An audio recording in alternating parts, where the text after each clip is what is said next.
Bonjour Gilles Silkeviez et merci de nous recevoir chez SMG Confrères. Bienvenue chez nous, merci de vous être arrêté à la maison. Voilà, c'est une PME qui date de 1947. C'est ça.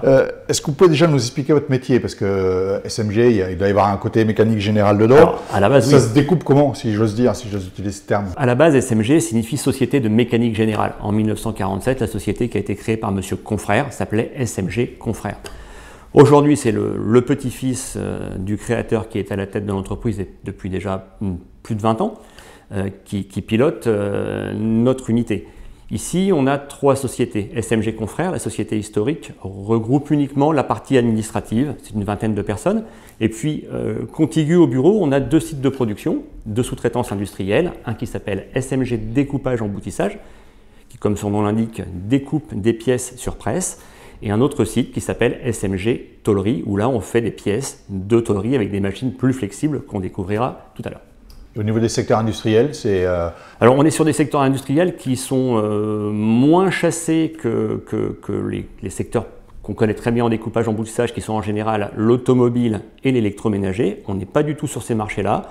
On est sur des marchés de bâtiments, un petit peu de poids lourds, de la protection incendie, un petit peu d'agricole, des marchés annexes sur la partie découpage emboutissage. Et en tôlerie, on est sur de l'agricole, du bâtiment, des systèmes qui vont sur des batteries pour véhicules électriques, de la sonorisation très haut de gamme, de l'éclairage. Donc j'imagine que depuis 1947, vous avez vu passer des crises. Là, on est dans une nouvelle crise. Quelque part, les entreprises comme les vôtres, c'est un peu le baromètre de l'industrie. Comment vous sentez les choses arriver? Paradoxalement, on a subi comme tout le monde un arrêt l'année dernière de 15 jours à 3 semaines, et puis rapidement c'est reparti. Et en fait aujourd'hui on subit très peu les affres de la crise. En fait, on ne peut pas parler de crise chez nous. On a un volant d'affaires qui est assez régulier et soutenu, voire très soutenu sur certains secteurs d'activité. Notre objectif a toujours été la diversification, et on se rend compte que cette diversification paye, puisqu'aujourd'hui, les secteurs d'activité qui tournent très bien chez nous compensent des secteurs qui tournent un peu moins bien. Par exemple, l'agricole tourne très fort, le cours du blé a fortement augmenté et les agriculteurs français ou étrangers investissent beaucoup. De même, on travaille dans les batteries pour véhicules électriques type bus. C'est un marché qui est très porteur, en croissance. Beaucoup de mairies sont passées du côté écologiste, et du coup, ces gens-là investissent beaucoup dans des énergies renouvelables pour le transport public, donc dans les bus. Donc c'est plutôt une bonne chose pour nous. Et parallèlement à ça, des métiers comme les métiers du spectacle, les fabricants d'enceintes par exemple, ou d'éclairage scénique, eux, ont perdu des parts de marché parce que leurs marchés se sont quasiment arrêtés. Et on arrive comme ça à compenser, et c'est toujours à peu près comme ça qu'on s'en est sorti. La recette, c'est la diversification quelque part. La diversification, c'est notre recette, et je pense que c'est la recette qui fonctionne. Et est-ce que notre recette des sous-traitants, c'est pas aussi de sortir de la sous-traitance et d'avoir sa propre offre? J'ai vu sur votre site internet que vous faites des cheminées, c'est ça? Alors voilà, notre credo depuis une dizaine d'années, c'est de nous diversifier. L'objectif à terme est d'avoir 20% de notre chiffre d'affaires qui soit lié à des produits qu'on va appeler des produits propres, développés en interne. Donc on a monté pour ça une petite structure. Au départ, on a créé une marque qui s'appelle Initial Paris, qui fabrique des cheminées bioéthanol très haut de gamme. Ça nous a permis de comprendre comment se passait la distribution d'un produit propre. On a mis une dizaine d'années à monter cette structure qui aujourd'hui tourne très bien. On y a intégré des gens qui sont infographistes, webmasters. On travaille beaucoup sur les réseaux sociaux, et quelque part, en fait, ça nous amène aussi des compléments à nos connaissances commerciales et marketing, et même la partie industrielle utilise ces compétences. Donc aujourd'hui, par rapport à certains concurrents qui ne sont pas équipés de la sorte, on a une petite longueur d'avance, et on continue à accélérer fortement sur cette partie digitalisation de nos activités marketing. Et l'objectif de 20%, vous êtes à combien aujourd'hui? Aujourd'hui, on est à 10%. 10%. On est à 10% en 10 ans. Parallèlement à ça, le chiffre d'affaires de l'entreprise a continué à croître. Donc forcément, on dilue moins, on augmente moins vite ce pourcentage. Aujourd'hui, ça représente 1,5 million d'euros sur 15 millions de chiffre d'affaires. On a une idée, vous avez quelque chose dans les tuyaux? Oui, alors dans les tuyaux, on a la création actuellement d'un site internet qui va s'appeler Du passé au présent, sur lequel on va mettre toutes les bonnes idées que l'on a, qui sont des idées qui vont nous permettre de faire de la vente en ligne, de produits réalisés en tôlerie, complètement dans notre métier, et des produits différents de ceux que vous allez trouver sur le marché. C'est-à-dire souvent plus haut de gamme, mais en chintant le réseau de distribution. C'est-à-dire qu'on va vendre en direct des produits réalisés en tôlerie aux particuliers. L'exemple, ça va être des bordures pour les jardins, des nichoirs pour les oiseaux ou des mangeoires à oiseaux en métal ou en inox. On a créé des systèmes anti-buée pour les masques l'année dernière lors du Covid, ils vont être dessus également. Tout ce qu'on va pouvoir inventer en interne, c'est un peu aussi la chasse aux idées, on le développe, on le met en ligne et si ça marche, on pense le commercialiser. Et avec une règle, c'est peut-être pas à concurrencer les clients que vous avez déjà. Donc non, c'est là où il faut voilà, jouer. On est sur des marchés un petit peu toujours pareil. On essaye de ne pas marcher sur les plates-bandes de nos clients. Ce ne sera jamais le cas avec les produits auxquels on pense. Par exemple, on a créé une marque qui s'appelle Flex Cocoon qui permet de diviser les tables de cantine ou les tables de travail pour éviter que les gens puissent, dans la période actuelle, se contaminer. Mais à terme, je pense que tout le monde aura ce genre de crainte et essaiera. On a parlé de l'open space pendant longtemps. Aujourd'hui, on essaye de resserrer un peu la surface de travail des gens et surtout leur environnement. Donc, ce qu'on a créé s'appelle Flex Cocoon, des cocons flexibles en plexi tenus par des pattes, entre guillemets, un peu intelligentes qu'on a créées chez nous. Et ça sera sur le site également. D'accord. Qu'est-ce qui vous manque justement, parce que vous êtes en train de développer là, Oui. On voit vraiment que vous êtes plutôt dans une croissance et que la période Covid, elle ne vous impacte pas trop. Qu'est-ce qui vous manque aujourd'hui pour vous développer? C'est du foncier, des financements, ce que j'avais posé un peu à des cahiers, des compétences. Qu'est-ce qui vous manque? Le foncier, on est bien. Monsieur Confrère a réussi au fur et à mesure des années à récupérer des surfaces autour de l'entreprise, donc là-dessus on n'a pas de souci particulier. On est plus sur de la compétence et de la formation. Donc la formation, on sait prendre en charge des formations. Ce qu'on a plus de mal à trouver, c'est des gens à mettre en face de ces dites formations. Aujourd'hui, par exemple, on doit beaucoup travailler sur la partie soudage. Aujourd'hui, on a des gens qui sont formés en soudure, mais aujourd'hui, on a besoin de les qualifier. Et pour les qualifier, on parle de normes comme la 3834 ou la 5817 sur lesquelles il y a un très très gros travail à mener sur les 12 à 18 mois à venir. Là, on manque de compétences aujourd'hui en interne. On élève les gens au niveau, mais c'est très très très très long. Et puis, ce qu'on a du mal à trouver, c'est des gens qui veulent accéder à des métiers de la soudure ou du pliage, par exemple. D'accord, écoutez Gilles, je vous remercie. On va peut-être faire cette visite parce que visiblement il y a des choses intéressantes. Vous avez parlé de découpage, de laser. Oui. On va aller voir tout ça. On va vous montrer tout ça. Merci beaucoup. À tout de suite.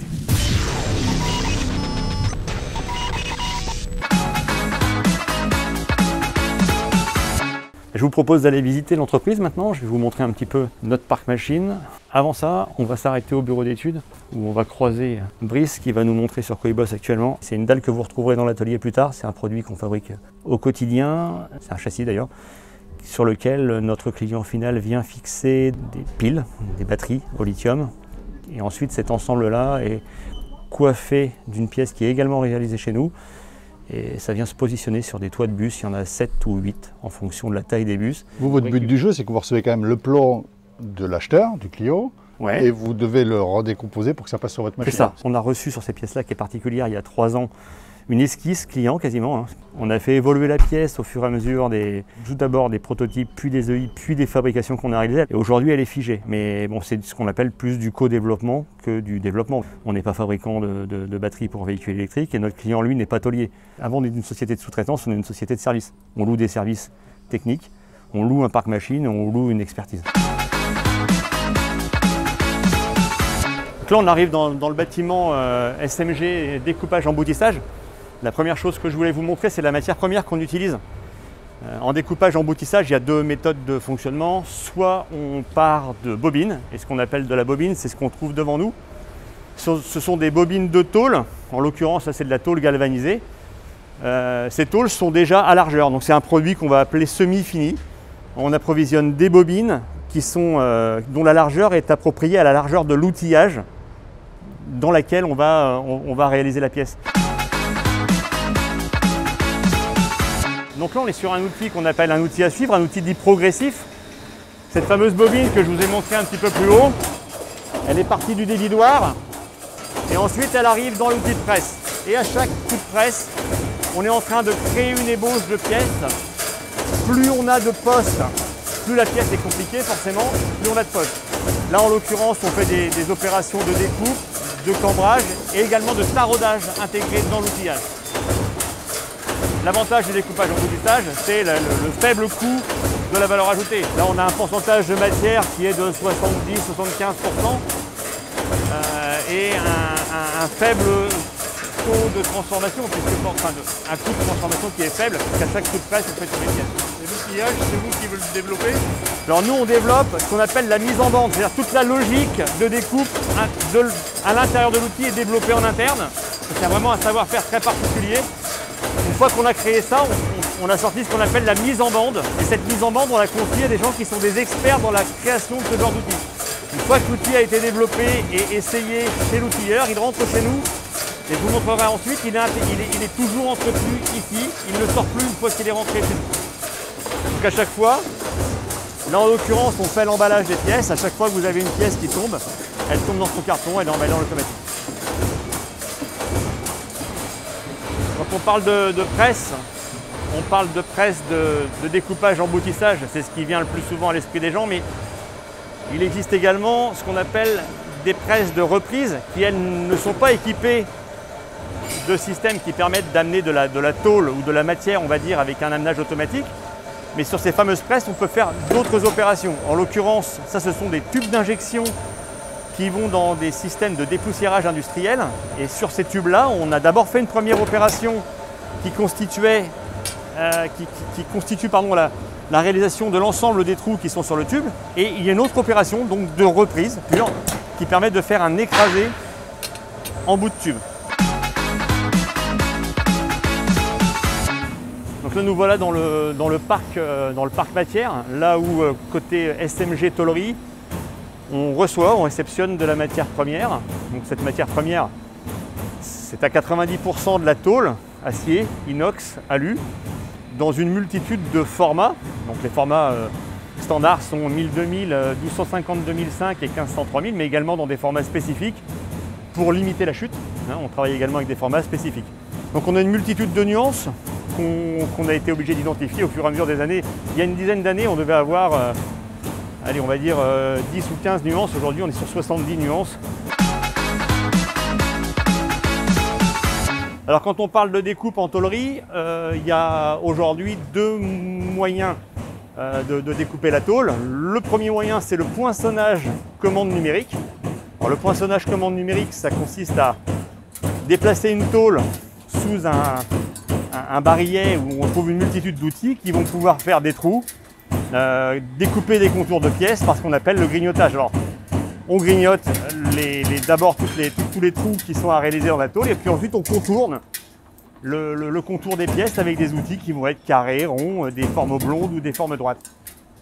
Et en gros, ce sont des machines qui pourraient, on va dire sur le principe, travailler en 3/8, sauf qu'on a des changements d'outils, des entretiens, et que globalement, on est sur un petit 2/8 sur ce genre de machine. Alors une autre machine derrière nous, celle-ci bleue et blanche. On voit qu'on assiste justement au changement d'une tôle. Donc là, on est venu en préhension récupérer une tôle qu'on est en train de palper pour contrôler son format, son épaisseur par exemple. On va jusque-là. On la déplace sur la table. On va faire une mise en origine et ensuite la tôle va se déplacer, toujours pareil, hein, suivant les technos, mais on est toujours plus ou moins sur le même principe. On déplace la tôle et puis ici, la machine sélectionne ses outils, vient palper la tôle et ensuite commence à palper.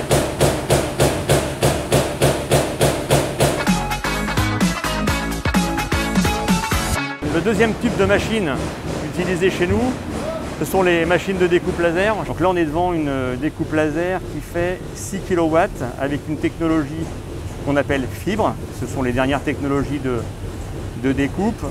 Donc on a un faisceau lumineux que l'on voit clairement sur l'image et on vient découper le contour des pièces que l'on a programmées auparavant. Donc là on est sur une tôle de forte épaisseur, on est sur du 12 mm et malgré tout on voit que forcément c'est sans effort, c'est rapide. Alors bien entendu plus l'épaisseur est faible, plus les machines vont aller vite. Sur des tôles de 5 à 8 dixièmes, on est capable d'avancer on va dire entre 20 et 30 mètres minutes. Donc des machines comme celle-ci, on en a deux aujourd'hui. Une donc de 6 kW et une dans laquelle on passera un peu plus tard qui fait 6 kW également mais avec une autre technologie. Et là actuellement on prépare l'arrivée incessamment sous peu d'une très grosse machine de 8 kW fibre de nouvelle génération qui va arriver dans les jours à venir. Tout ça c'est pourquoi? Pour gagner de la vitesse? pour gagner de la vitesse. Ce sont des machines aussi qui sont plus intelligentes, entre guillemets, qui permettent de faire ce qu'on appelle des opérations de dégrafage automatisé. Le dégrafage, c'est l'opération qui consiste à aller récupérer la pièce dans la tôle une fois que l'ensemble est découpé.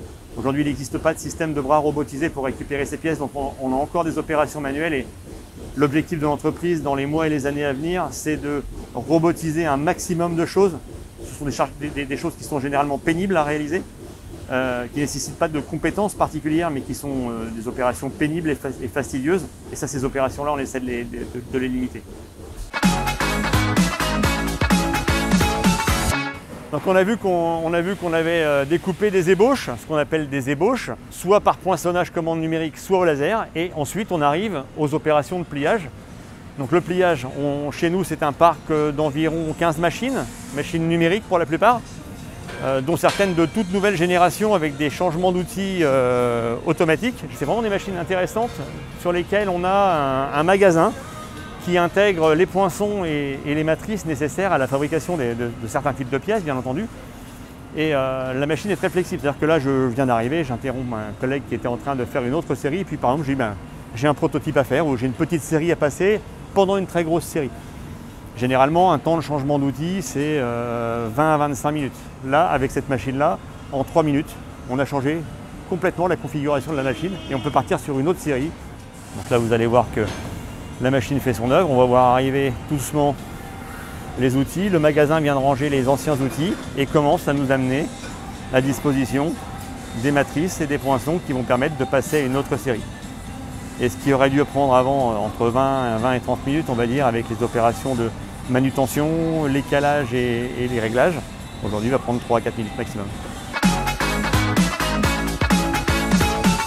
Ça, c'est une pièce qui est intéressante. Ça fait partie, tout à l'heure on parlait de marché chez nous, entre guillemets, de renouvellement ou de diversification. Là, on est sur des pièces qui vont sur des batteries pour bus. C'est le couvercle d'une batterie au lithium polymère, au lithium-ion sur celle-ci peut-être, au lithium-ion je crois, qui permet de fermer le sarcophage et d'intégrer à l'intérieur des éléments batterie pour des bus électriques. Alors tout ce qu'on voit là, ça paraît entre guillemets simple, mais ce qu'il faut savoir, c'est qu'au final, tout ça, on va souder, que les angles ont besoin d'être parfaitement respectés, les accostages, donc les zones où les bords se touchent, doivent être particulièrement propres. Et derrière, la soudure est manuelle ou robotisée sur ce genre de pièces. Et on fait des variantes donc en acier et en aluminium. Une fois qu'on a plié les pièces, on a un petit peu d'activités annexes qui vont être de la mise en place d'inserts, de goujons, de rivets. Et là, en l'occurrence, sur cette pièce assez grosse qui va sur un tracteur, on vient souder des écrous. Donc là, ils s'y mettent à deux parce que la pièce est à manutention et relativement lourde. Donc là, on a mis un écrou en place, maintenant on le soude. Sur cette machine, on a un système d'amenage automatique qui, lui, va permettre d'amener automatiquement l'écrou en place. On arrive dans une zone qu'on appelle la zone de soudure, où là on va avoir deux types d'équipements, de la soudure manuelle ou de la soudure robotisée. Donc là on travaille sans apport de métal et on vient fermer un angle. C'est ce qu'on appelle de la soudure TIG. Une fois que l'angle a été fait, voilà, on va faire le deuxième et puis on verra la pièce terminée ensuite.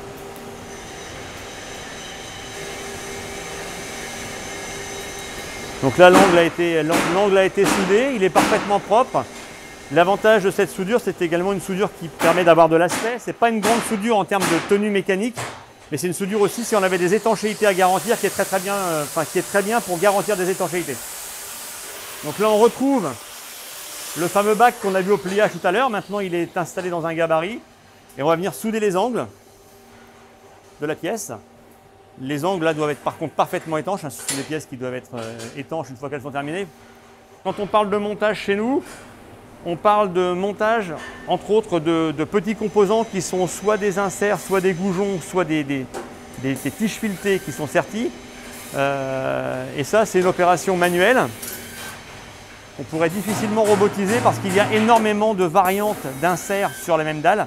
Donc on a vraiment besoin aujourd'hui d'avoir une expertise et on a quelqu'un qui fait ça très très bien. On doit respecter forcément le diamètre de chaque goujon, sa longueur, et il y a une multitude, donc on travaille avec des bacs de couleurs pour avoir pour avoir un référentiel en visuel. Ça c'est pareil, donc ce qu'on voit là, c'est ce qu'on appelle la dalle qui va recevoir le couvercle qu'on avait vu précédemment au pliage. Et c'est sur ces fameuses dalles que seront installées les batteries au lithium. Donc là on rentre dans l'atelier où on soude au robot.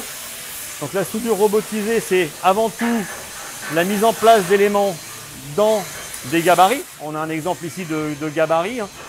On a une machine qui est constituée d'un bras robotisé à l'arrière qui se déplace de gauche à droite sur 2 postes. Sur chaque poste, en fait, on a des gabarits et dans chaque gabarit, on vient installer les pièces. Ce qui garantit la géométrie de la pièce, c'est le gabarit. Ces gabarits sont réalisés chez nous. On travaille également sur la fabrication d'un châssis qui permet de réaliser la fameuse dalle qu'on a vue avant. C'est bien, on est dans le cycle. La dalle qu'on a vue sur laquelle on installait des inserts, à la base, c'est ce châssis-là qui permet de la maintenir.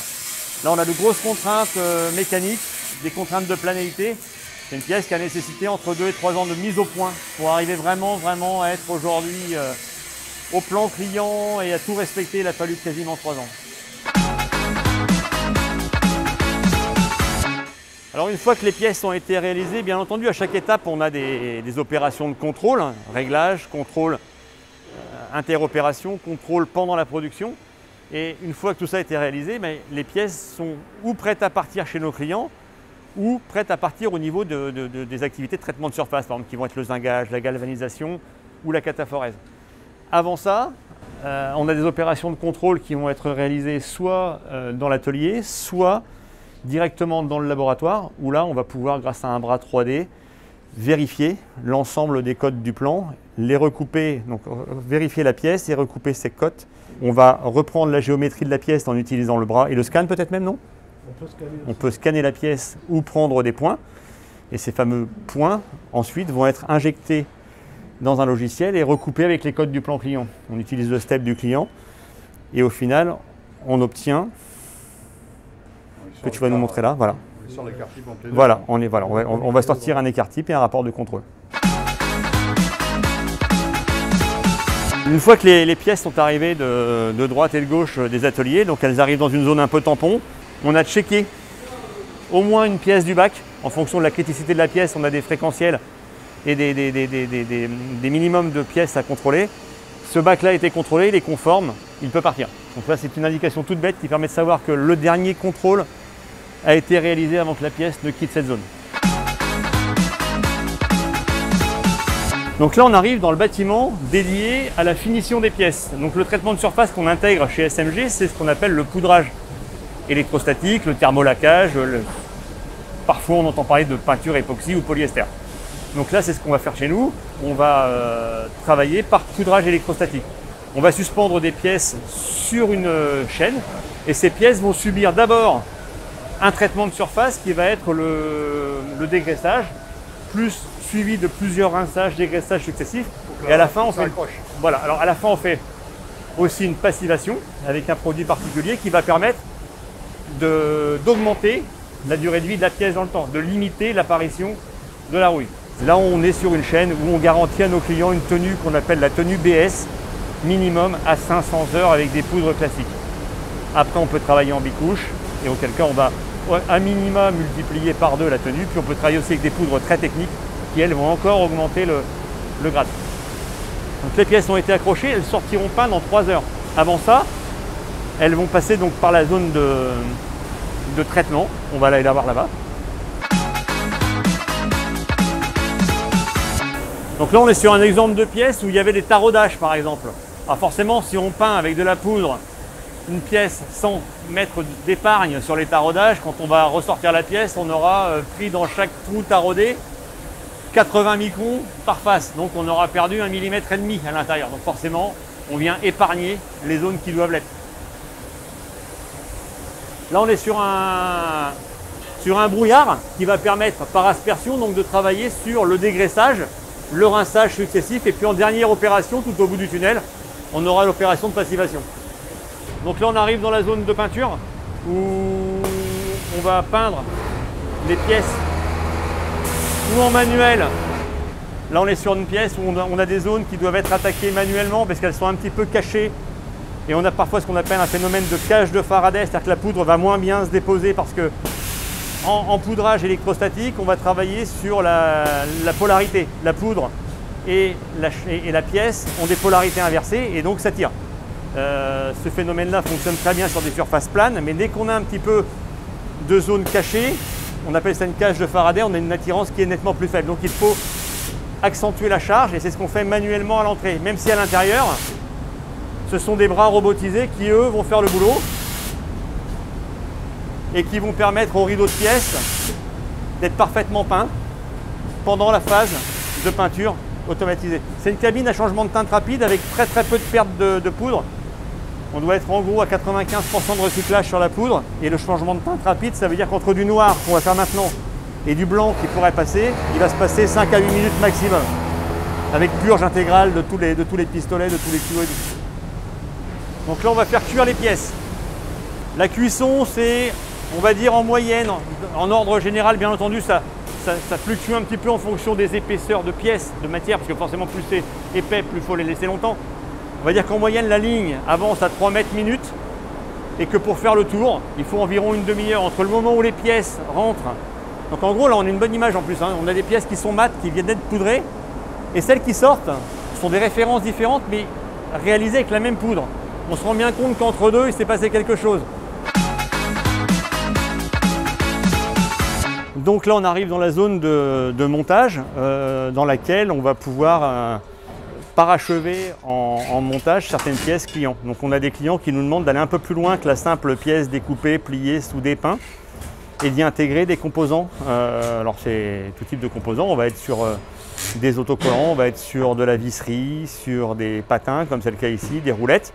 Tout ça c'est conditionné, mis en carton et ensuite le client qui reçoit cette pièce-là, généralement l'utilise comme un kit tout prêt à arriver sur chaîne, c'est du pré-montage et derrière il intègre ça à ses fabrications.